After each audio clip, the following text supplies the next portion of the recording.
You're listening to the Better for America podcast, presented by AMAC, the Association of Mature American Citizens.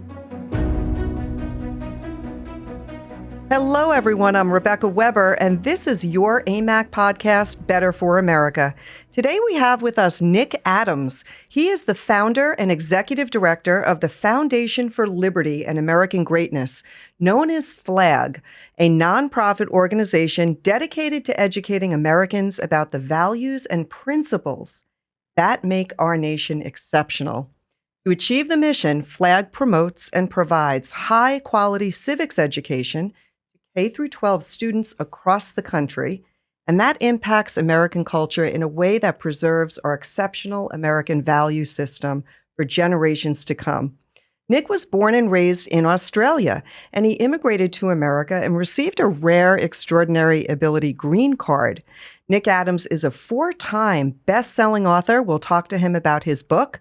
He is a motivational speaker, and he has appeared on virtually every major television and radio program. His work has appeared in newspapers around the world. We'll talk to Nick about his latest book, Green Card Warrior, detailing his journey to America, and he received special distinction in March of 2017 when President Donald Trump declared it was a must-read. Nick, thank you so much for joining us today. It is a pleasure to have you. Rebecca, it's an honor, a pleasure, and a privilege. Thank you for having me. That is great. Nick, I want to talk to you about your legal immigration to the United States. You were born and raised in Australia, and you immigrated to America in 2016 with the United States government recognizing your extraordinary ability. So can you tell us what caused you to immigrate to America? And in follow-up, I want to talk to you about how you perceive the current handling of the crisis at the southern border. But first, tell us your story. What brought you to America? Well, Rebecca, my love affair with the United States began very early, for as long as I can really remember. So at the age of 16 months, I was diagnosed with a very rare form of childhood cancer called neuroblastoma. Neuroblastoma is known for the difficulty to diagnose it. And when anybody is diagnosed with neuroblastoma, it tends to be pretty late. And in my case, it was stage 4. And my parents were told that I had just a 5% chance of life. And for many months, my mum and dad had brought me to doctors, they brought me to pediatricians, but nobody was able to tell them what was wrong. And one night, with me more unsettled than usual, they went to the emergency ward of the local children's hospital. And it was there that there was an overnight doctor who was an American doctor who said, look, I'm not sure, but I think that I might have seen this before, and I believe that your son has got neuroblastoma. And he set a certain set of tests to be conducted, and those tests were conducted, and his diagnosis ended up being correct. And so I always like to say that I haven't only studied American exceptionalism, I've lived it. I'm alive because of it. And then as I got older, Rebecca, I realized that really I was an American trapped inside an Australian body. I was bold, individualistic. I didn't like to conform. I liked to do things my way. I like to take risks, a lot of the things that I think really are very American traits.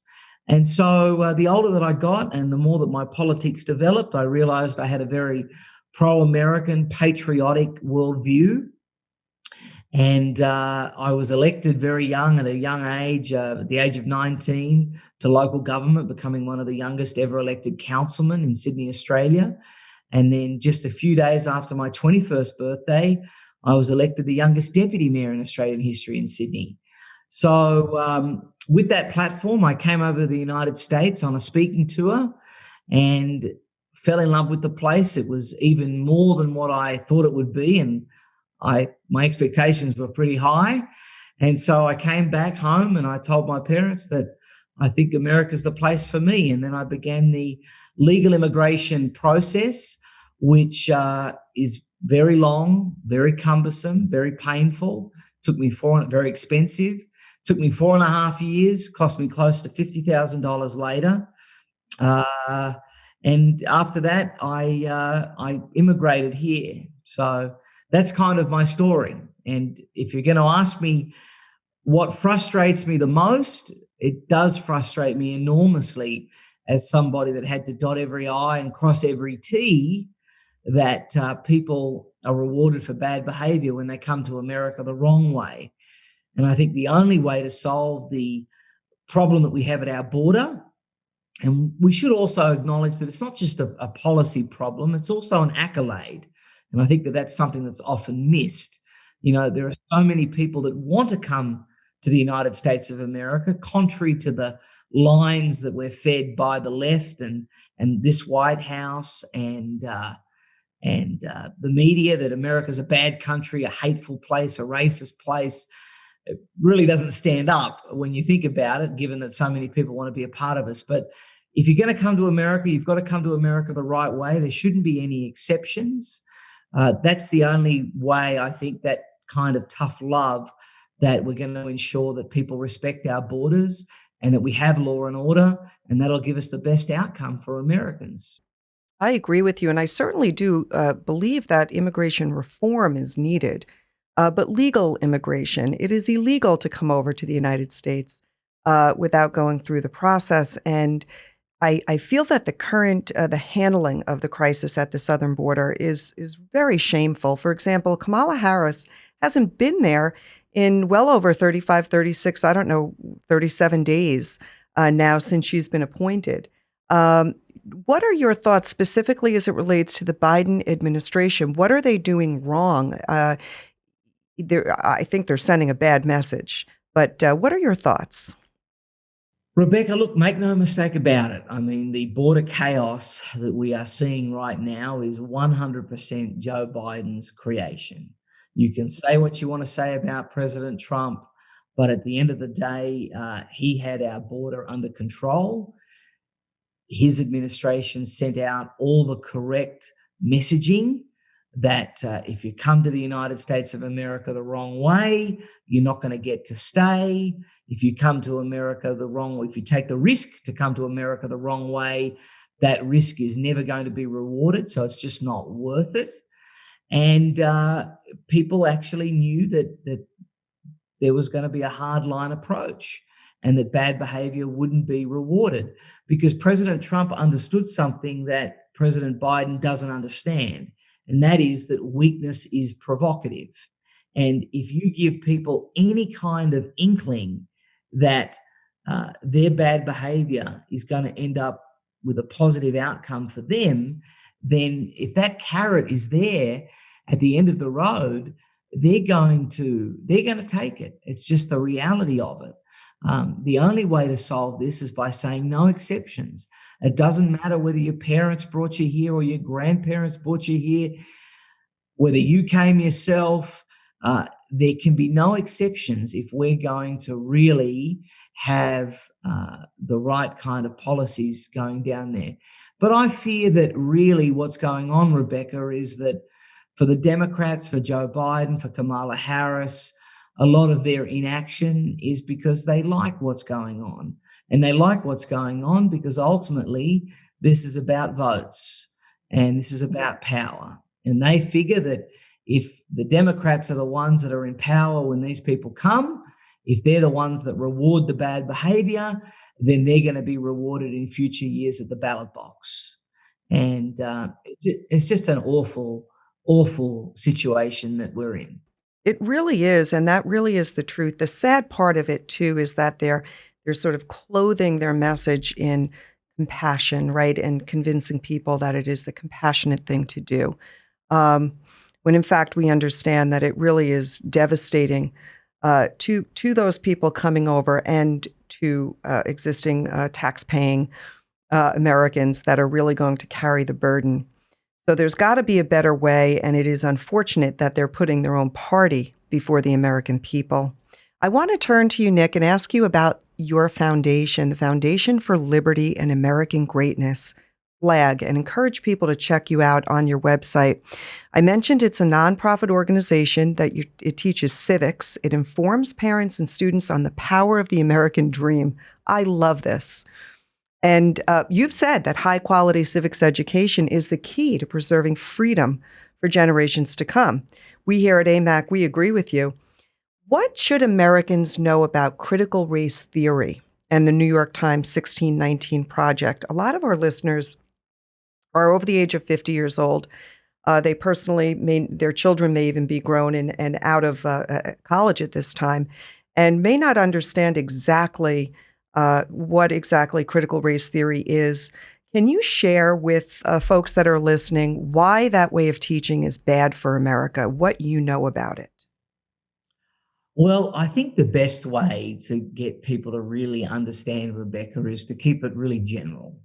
And the reality is that the left and the media are in cahoots to paint this narrative that America is a racist place, or as they would put it even more specifically, a systemically racist place, that there is systemic racism.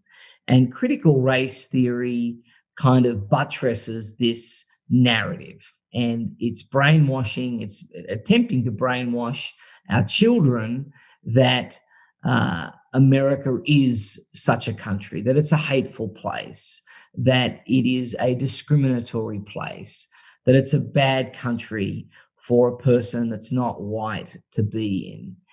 And nothing could be further from the truth, number one. But number two, nothing could be more reckless or more damaging than those efforts to defame an entire country and to defame an entire population of people. I can tell you, as somebody that has lived in different countries around the world, Australia, I've spent a lot of time in Europe, I'm well traveled. I can tell you that the country that is the least racist of anywhere in the Western Hemisphere, the entire world, is the United States of America. Is there racism here? Absolutely. Are there racists here? Absolutely. But the number is infinitesimal. It barely exists. And this society, this culture, the American culture with the American dream and all of the things that we know and associate with it, it's the most colorblind place that there is. This is the only country in the world where your first language or last name means absolutely nothing. And to see these lies being told in the classroom through critical race theory, in the media, through their depictions of various police interactions and things like that, it's really, I mean, it is dishonesty on another level, because I can tell you that in this country, people are so uninterested and disinterested in your background, in where you come from. The first question you're asked in almost any country when you don't look, say, like the majority of the population is, where's your family from? You know, when did you come here, or where were you born, or what are you? On top of that, the other thing is, in other countries, you're also, if you immigrate to those places, you've got Turkish people that immigrated to Germany in the 1940s. They're Turks for life. They remain Turks. And it's the same with any other immigrant group. But here in the United States, when people come to America, they don't stay Polish, they don't stay Italian, they don't stay Greek. They become American more quickly than anywhere else, with less questions asked. And again, these are things that should be being taught in schools. That's why I set up FLAG, because that's what FLAG teaches in schools. But critical race theory posits the absolute opposite, and it's just untrue. It really is. And we know that the Biden administration, wants to provide American schools that haven't already implemented these ideas into their curriculum with financial incentives to do so. So we're seeing this major indoctrination of our students across the country and the continual expansion of federal overreach. Modern day left-wing indoctrination in America's schools relies on these common core standards, right? And I believe 43 states have implemented Common Core standards. So AMAC is always keeping our listeners and our members apprised. We will be coming out. Our next magazine will have a major focus on this specific issue. What can parents do, Nick? What can parents do to impact and make change in America's schools? Because I do think that parents have a lot of power. And I think we here at AMAC want to educate people so that they know what to do and how to do it. What advice might you give? Well, Rebecca, it all starts at home. That's the first thing. I mean, the reality is that you can have really bad schools, but still end up raising phenomenal children. And that's because as parents, as a family, you have a lot of power, a lot of influence over what your children think, over what your children believe, and you've got the ability to monitor what they're being taught so that you can counter it if necessary at home.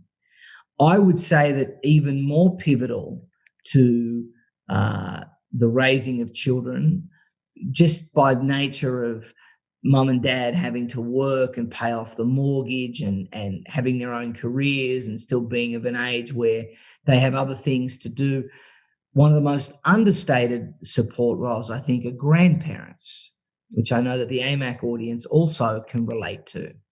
And I think that grandparents who have lots and lots of time on their hands and often more resources than mum and dad, they're able to really sit down with their children and grandchildren, and they're able to give them books, give them curriculum materials, share stories with them, make sure they're watching the right movies and television shows and things like that.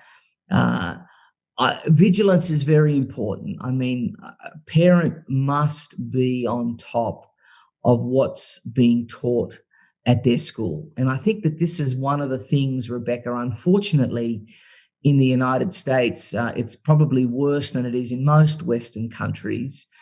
The freedom and independence here in America is a wonderful thing for your career, for your ambitions, for your progress and trajectory and achievement possibilities, the opportunity.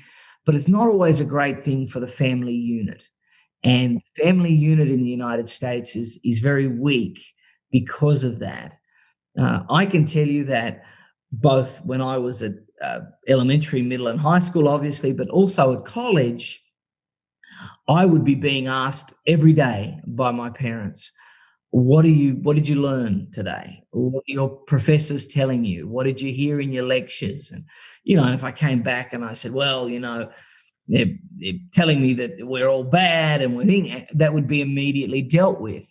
And so I think that parents have really got to do a much better job of really finding out every day, what are you being taught? What's your homework? Show me what you're doing. Show me your workbook. And then they're going to be able to take action, corrective action if needed, or they can also play a support role if the right stuff is being taught as well. Yeah, that's great. And of course, as being AMAC standing for the family unit and really doing all that we can to support the family, that is such a good reminder and a good message. You are an open Trump supporter, and Trump had tweeted about your book, Green Card, which I thought was kind of cool because I don't think that another president had promoted any other books. So I'm sure that had some impact, perhaps, on people wanting to run and pick up your book. Can you tell us a little bit about your book, why people should go ahead and pick up that book and read it? Yes, I can. Well, so Rebecca, just to amplify your comments, so the president came out on the 3rd of March, 2017 and endorsed my book, Green Card Warrior. And it was the first time that a sitting president had ever endorsed a book in American history. He then did it again on the 25th of August, 2017, about my previous book, Retaking America. And then last year, my book, Trump and Churchill, Defenders of Western Civilization, with a foreword by Newt Gingrich, well, that earned no less than 5 tweets from the president. And so the New York Times calls me the president's favorite author. I think that we got around 7 or 8 tweets now from him. But the first one was very special, and that was Green Card Warrior, right? Yeah, that was the first one. That was why I referenced that one. Yeah, that is fantastic. But your latest book, do you have a copy there? We want to put a copy of it up on the screen here for folks so that they can go ahead and buy that book. Not right here, but okay. You can go to nickadamsusa.com. Great. That's nickadamsusa.com. It's the only place where you can get signed and personalized copies. My latest book is actually Trump and Reagan, Defenders of America. I haven't got a tweet for that one, but that's probably because the president doesn't have access to social media right now. But I'm hearing that might change. They're saying that he might might get back a Facebook account. We'll have to watch and see. Yes, I think that might be unbelievable, right? That can happen here in America. It's mind-boggling to me that the things that we're seeing. It's outrageous, Rebecca. You would never, ever have thought that a president of the United States would be censored in such a way. And if they can censor him, imagine what they can do to us. That's exactly right. And then we saw Rudy Giuliani's home was raided. And we have to understand that certainly when they're going after them, they certainly can come after us. That's for sure.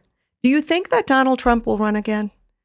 I'm just curious what your thoughts are. I don't. Very good question. Yeah. I look, every day that goes by, I become increasingly confident of that prospect. If you'd asked me at CPAC, back in late February, if I thought he was going to run, I would have said, no, I don't think so. But just seeing how much activity has picked up in the last couple of months at Mar-a-Lago, there are events at Mar-a-Lago every weekend. He's putting out press releases almost every other day, responding to things that are going on. I'm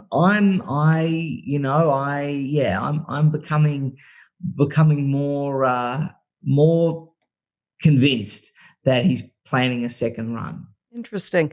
I had this conversation with a family member who thought if he does, he can't win. There's no way he can win. And then I had to remind her, I said, he actually did win. He did win. He can win because he did win. I think he could win. I think Donald Trump could win again. I think that he still has a lot of support, and people are getting angry and frustrated. And he certainly knows how to get his message out there very well. But it'll be interesting to see if in fact that happens. And if he doesn't, I do hope that we put someone strong up to run in 2024. Well, Rebecca, one thing that we can say is that Donald Trump's best campaign asset is the current president of the United States. That's right. Joe Biden makes him look better every day. And I didn't even think that was possible for the greatest president ever. Isn't that great? I want to remind those who are listening, Nick, that you will be attending the AMAC Delegate Conference. That'll be October 27th through the 29th in Orlando, Florida. So we're so excited to have you with us. I know that it's going to be very inspiring and interesting to have you as a speaker with us. So we'll be recording that as well to share with folks. So I want to thank you so much, Nick, for being with us today. If I could ask for you to send our listeners off with some sort of message of hope or positivity, what might that be? Because a lot of people, I think, need to understand that there's a lot of people out there that are doing a lot of hard work, and I believe things are going. There's going to be a brighter tomorrow. But what might you say to those listening about the current state of our nation? Rebecca, I think it was Ronald Reagan that once said that if you double, no, triple our problems, we're still the greatest nation on this earth. And that is very, very true. Despite all of the problems, challenges, threats, and realities that America has right now, it is still easily the best country in the history of the world. It's the best place to be born in, the best place to live in, to start a business in, to grow a business in, to realize a dream. It's still unique. It's still special. it's still a place where you can start with nothing and make it all. It's still the place where failure is not fatal, where you can fall down as many times as you like. But if you're determined and you've got grit and you're prepared to hustle, you can achieve anything. So it's easy to overlook the treasure that we've got here in these dark times, and with so many Americans now themselves doing their best to kind of tell us how bad we are. But we can't overlook that treasure. There are so many great people out there. By virtue of the work that I do, I get to be in a different city almost every day. And I can tell you that there are patriots in the unlikeliest of places fighting gallantly for our values. I still believe that there are more of us than there are them. And I do think that America is not only going to make her third centennial, not only going to celebrate her 300th birthday in 2076, but I think that America will go well beyond that, and it'll become the first superpower to have ever done that. I remain very sanguine about America's futures, and so should all of your listeners. Oh, that is good. Well, thank you for that. Nick Adams, what an honor to have you here with us today. We're going to put information in the bio if you're watching this on social media so that you can get a hands on his books. Donald Trump himself, he said, must read. So encouraging everyone out there to check out and learn more about Nick Adams. Thank you for all that you do for our great nation and for joining us today, and look forward to having you back with us again, Nick, in the future. Rebecca, it's been a pleasure. Excellent. And for all of you listening out there, this is your AMAC podcast, Better for America, and we look forward to having you back with us again next time. Thank you for listening to the Better for America podcast. To learn more about AMAC and all it has to offer, visit us at www.amac.us.